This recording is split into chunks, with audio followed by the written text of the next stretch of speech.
మహాశివరాత్రి ఎంతో శక్తివంతమైన మహిమాన్వితమైన రోజు. ఇక మహాశివరాత్రి రోజు ఎవరైతే ఉపవాసం ఉంటారో వారికి మహాశివుడి సంపూర్ణ అనుగ్రహం లభిస్తుంది. ఉపవాసము అంటేనే ఉపా ప్లస్ ఆవాసం, అంటే మనస్సును ఆ పరమేశ్వరుడికి దగ్గరగా ఉంచడమని. మహాశివరాత్రి రోజు శివనామ స్మరణ జపించాలి, శివ ధ్యానం చెయ్యాలి. ఇలా చేస్తే ఏం జరుగుతుంది అంటే శివానందం లభిస్తుంది. మనం నిత్యం అనుభవించే ఆనందాల కంటే శివానందం అత్యంత అధికమైన ఆనందం. ప్రతి మనిషి కూడా దుఃఖాన్ని కోరుకోడు, ప్రతి ఒక్కడు ఆనందాన్ని కోరుకుంటాడు. కానీ ఆనందాన్ని కోరుకున్నంత మాత్రాన లభ్యం కాదు కదా. దాన్ని పొందాలి అంటే ఏదో ఒక మార్గం ఉండాలి. ఆ ఆనందాన్ని పొందాలి అంటే మార్గం ఏంటి అంటే శివనామ స్మరణ. మహాశివుడు ఆనంద స్వరూపుడు. అలాంటి మహాశివుణ్ణి మనసులో తలుచుకుంటే మనకు శివానందం కలుగుతుంది. కానీ అలా ఆనందాన్ని పొందాలి అంటే మనం కడుపు నిండుగా భోజనం చేస్తే అది అస్సలు సాధ్యపడదు, నిద్ర వస్తుంది. అలాగే మన మనసు ఇతర విషయాల వైపు వెళ్తుంది. కాబట్టి ఆహారం తీసుకోకుండా జాగరణ ఉండాలి. ఒకవేళ తీసుకుంటే అల్పాహారం తీసుకోవాలి. వృద్ధులు, అనారోగ్యంతో ఉన్నవారు, పసి పాపలు, గర్భిణీ స్త్రీలు, వీళ్లకు ఈ నియమాలు వర్తించవు. బీపీ, షుగర్ ఉన్నవారు కూడా అల్పాహారం తీసుకోవచ్చు. ఎందుకంటే వారి శరీరం తట్టుకోలేదు కాబట్టి. ఆరోగ్యాన్ని మించింది ఏదీ లేదు. ఆరోగ్యమే మహాభాగ్యమని మన పెద్దలు చెప్పారు. ఈశ్వరుడు ఆరోగ్యాన్ని ఇచ్చేవాడు కాబట్టి మీ శరీరానికి ఒక పూట విశ్రాంతి ఇవ్వండి. సంవత్సరమంతా పనిచేసిన మన శరీరానికి ఒక పూట విశ్రాంతి ఇస్తే అది ఎంతో సంతోషిస్తుంది. అయితే మేము తినకుండా ఉండలేము అనేవారు, అలాంటి వారు కొద్దిగా పలహారం తీసుకోండి. అంటే పరిమితిగా సీజనల్ పళ్ళు తినండి. శివరాత్రికి పుచ్చకాయ, సపోటా వంటివి దొరుకుతాయి. పరిమితంగా అరటిపళ్ళు తినండి. ఎక్కువ అరటిపళ్ళు తినకూడదు. లేదా ఫ్రూట్ జ్యూస్లు తాగండి. ఇక మరీ ఉండలేని వారు 2 లేదా 3 సార్లు నిమ్మరసం తాగుతూ ఉండండి. ఇలా తాగడం వల్ల శక్తి వస్తుంది. ఇలా ఈరోజు శివుడి మీద మనసు లగ్నం చేస్తే శివానందం కలుగుతుంది. ఉపవాసం ఉన్నవారు పళ్ళు, పళ్ళరసాలు, పాలు, నిమ్మరసం తాగవచ్చు. వండిన ఆహారాలు తినకూడదు. ఇలా ఈరోజు ఉపవాసముండి శివుడికి దగ్గరగా ఉంటే ఎన్నో కోటి రెట్ల పుణ్యఫలం దక్కుతుంది. ఈరోజు ప్రతి ఒక్కరూ ఓం నమఃశివాయ, ఓం నమఃశివాయ అనే పంచాక్షరి మంత్రాన్ని జపించి మనసులో శివస్వరూపాన్ని దర్శించుకోండి. ఇలా ఈరోజు మీరు ఏ పని చేస్తున్నా కూడా కేవలం ఓం నమఃశివాయ అనే మంత్రాన్ని ఎన్నిసార్లు వీలైతే అన్నిసార్లు జపిస్తే ఎన్నో జన్మల పుణ్యఫలం మీకు దక్కుతుంది. ఓం నమఃశివాయ అనే మంత్రం ఆ మహాశివుడు మానవాళికి ఉపదేశించిన మంత్రం. ఈ మంత్రాన్ని జపించడం వల్ల ఎలాంటి పాపాలైనా తొలగిపోతాయి, ఎంతో పుణ్యం కలుగుతుంది. మహాశివరాత్రి హిందువులు జరుపుకునే పండుగలలో ఎంతో ముఖ్యమైనది. మహాశివరాత్రి ఎంతో విశిష్టమైన రోజు. ఈ రోజు అర్ధరాత్రి లింగోద్భవ పూజ సమయంలో శివాలయంలో పూజ నిర్వహిస్తారు. మహాశివరాత్రి రోజు ముఖ్యమైన పూజా సమయాలు అంటే చతుర్దశి, నిషితాకాలం, 4 యాముల రాత్రి సమయాలు. మహాశివరాత్రి చాంద్రమాన లెక్కింపు ప్రకారం ప్రతి మాఘమాసం బహుళ పక్షంలో చతుర్దశి తిథి రోజున వస్తుంది. ప్రతి సంవత్సరం మాఘమాసం బహుళ చతుర్దశి రోజు చంద్రుడు శివుడి జన్మ నక్షత్రమైన ఆరుద్ర యుక్తుడైనప్పుడు ఈ మహాశివరాత్రి వస్తుంది. ఆ మహాశివుడు ఈ రోజే లింగాకారంగా ఆవిర్భవించాడని శివ పురాణంలో వివరణ ఉంది. మనకు సాధారణంగా ప్రతి మాసంలో బహుళ చతుర్దశి తిథి రోజున శివరాత్రి వస్తూనే ఉంటుంది. ఇది మాస శివరాత్రిగా భావించి శివానుగ్రహం పొందడానికి ఈరోజు ఈశ్వరుడికి విశేష పూజలు చేస్తారు. ఈ విధంగా సంవత్సరంలో 12 శివరాత్రుల చొప్పున మాస శివరాత్రులు 12 వస్తాయి. ఈ 12 మాసాల్లో వచ్చే మాస శివరాత్రుల్లో మాఘమాసం బహుళ చతుర్దశి రోజున వచ్చే మహాశివరాత్రి ఆ శివ పార్వతులకు ఎంతో ప్రీతికరమైన రోజు. కాబట్టి మహాశివరాత్రి ఎంతో పవిత్రమైన రోజు. మాఘమాసం బహుళ చతుర్దశి అర్ధరాత్రి కాలంలో పరమశివుడు కోటి సూర్యుల కాంతులతో లింగరూపంలో ఆవిర్భవించాడు. కాబట్టి ఈరోజు అర్ధరాత్రి చతుర్దశి తిథి ఉన్నప్పుడే మహాశివరాత్రి. మహాశివరాత్రి 4 యామముల కాలంలో రాత్రి సమయంలో శివలింగాన్ని 4 విధాలైన వస్తువులతో అభిషేకిస్తారు. మహాశివరాత్రి రోజు చతుర్థి తిథి సమయం నిషిధాకాలం అంటే లింగోద్భవ కాలం, పూజా సమయం, అలాగే 4 యామముల రాత్రి సమయాలు ఇప్పుడు ఈ వీడియోలో తెలుసుకుందాం. చతుర్దశి తిథి మార్చి 8వ తేదీ రాత్రి 9:57 మొదలై మార్చి 9వ తేదీ సాయంత్రం 6:17 ముగుస్తుంది. ఇక్కడ చాలా మంది సూర్యోదయ సమయాన్ని పరిగణలోకి తీసుకుంటారు.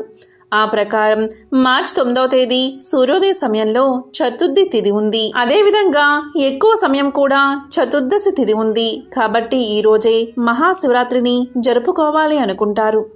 కానీ పురాణ వివరణ ప్రకారం మాఘమాసం బహుళ చతుర్దశి నాటి అర్ధరాత్రి కాలంలో పరమశివుడు కోటి సూర్యుల కాంతులతో లింగరూపంలో ఆవిర్భవించాడు.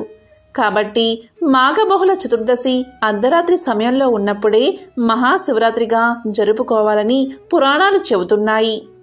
దీని ప్రకారం చూస్తే ఈ మహాశివరాత్రి పర్వాన్ని చతుర్దశి తిథి సూర్యోదయంతో ఉండకపోయినా, రోజులో ఎక్కువ కాలం ఉండకపోయినా కేవలం అర్ధరాత్రి సమయంలో ఉంటే ఆ రోజే మహాశివరాత్రిగా జరుపుకోవాలి. దీని ప్రకారం మార్చి 8వ తేదీ రాత్రి చతుర్దశి తిథి 9:57 మొదలై అర్ధరాత్రి మొత్తము కూడా ఉంది. కాబట్టి మార్చి 8వ తేదీనే మహాశివరాత్రిగా జరుపుకోవాలి. ఆ మహాశివుడు లింగరూపంలో ఆవిర్భవించిన అద్భుత సమయాన్ని నిషిధ కాలము అంటారు. దీనిని లింగోద్భవ కాలము అంటారు.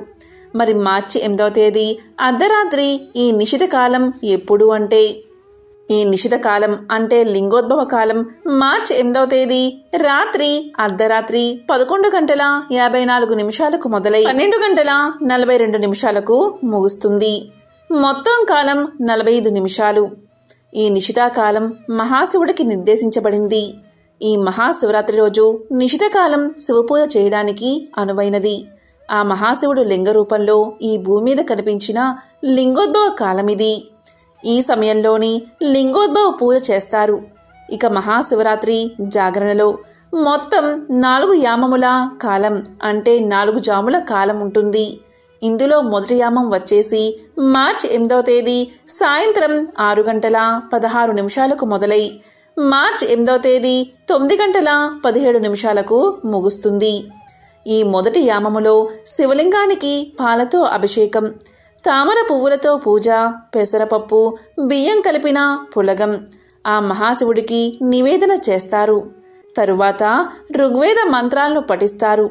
ఇక రాత్రి సమయంలో 2వ యామము లేదా 2వ జాముకాలం వచ్చేసి మార్చి 8వ తేదీ 9:17 మొదలై రాత్రి 9:17 మొదలై మార్చి 9వ తేదీ 12:18 వరకు ఉంటుంది.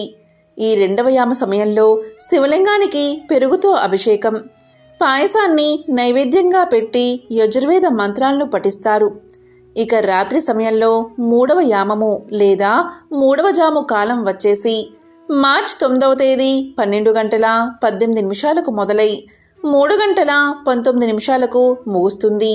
ఈ 3వ యామం కాలంలో శివలింగానికి నేతితో అభిషేకం, బిల్వ పత్రాలతో పూజ, నువ్వుల పొడి కలిపిన నువ్వుల చిమ్మిలిని నైవేద్యంగా పెట్టి సామవేద మంత్రాలను పఠిస్తారు. ఇక రాత్రి సమయంలో 4వ యామము లేదా 4వ జాము కాలం వచ్చేసి మార్చి 9వ తేదీ తెల్లవారుజామున 3:19 మొదలై 6:20 వరకు ఉంటుంది. ఈ 4వ యామం కాలంలో శివలింగానికి తేనెతో అభిషేకం, నల్ల కలువ పువ్వులతో పూజ, అలాగే అన్నాన్ని నైవేద్యంగా సమర్పిస్తారు. అదర్వన వేద మంత్రాలను పఠిస్తారు. ఈ పూజలన్నీ వారి వారి అవకాశం బట్టి ఇంట్లో శివలింగానికి కానీ శివాలయంలోని శివలింగానికి కానీ నిర్వహించవచ్చు.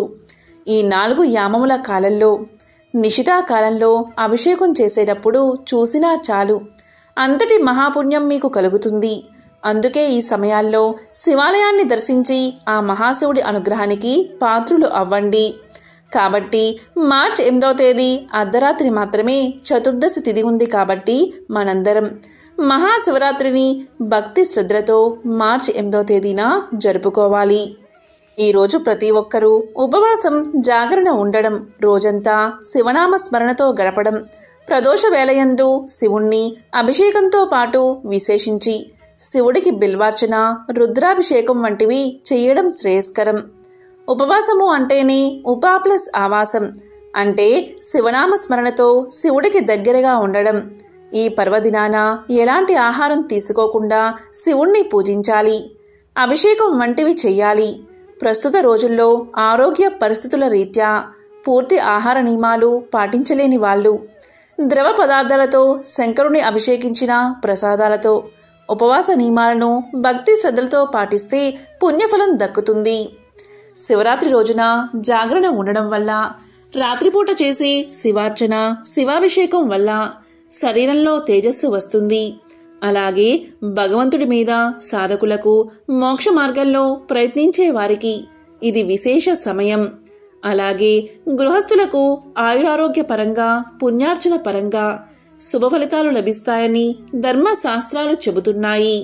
మహాశివరాత్రి రోజున శాస్త్రోక్తంగా శివుణ్ణి ఆరాధించిన, ఎలాంటి మంత్రాలో తెలియక కేవలం భక్తితో శివలింగం మీద చెంబుడు నీళ్లు పోసినా రెండూ తనకి సమానమే అంటాడు ఆ కైలాసనాథుడు. కాబట్టి ఎంతో విశేషమైన మహాశివరాత్రి రోజు సాయంత్రం 6 గంటల నుంచి అర్ధరాత్రి 2 గంటల వరకు మధ్య చేసే రుద్రాభిషేకం, శివార్చనలు, బిల్వార్చనలు ఆయురారోగ్య, ఐశ్వర్య ప్రదాన్ని కలిగిస్తాయి. కాబట్టి ఎంతో విశేషమైన ఈ రోజు ఈ కథలను వింటే చాలు జన్మల పాపాలు తొలగి కోటి జన్మల పుణ్యం వస్తుంది. ఆ మహాశివుడి సంపూర్ణ అనుగ్రహం మీకు లభిస్తుంది. మరి ఈ 4 యామముల కాలంలో మహాశివుడికి చేసే అభిషేకాన్ని కళ్ళారా చూసినా చాలు ఎన్నో వేల జన్మల మహాపుణ్యం మీకు కలుగుతుంది. అందుకే ఈ సమయాల్లో శివలింగాన్ని దర్శించుకుని ఆ మహాశివుడి అనుగ్రహానికి పాత్రులు అవ్వండి.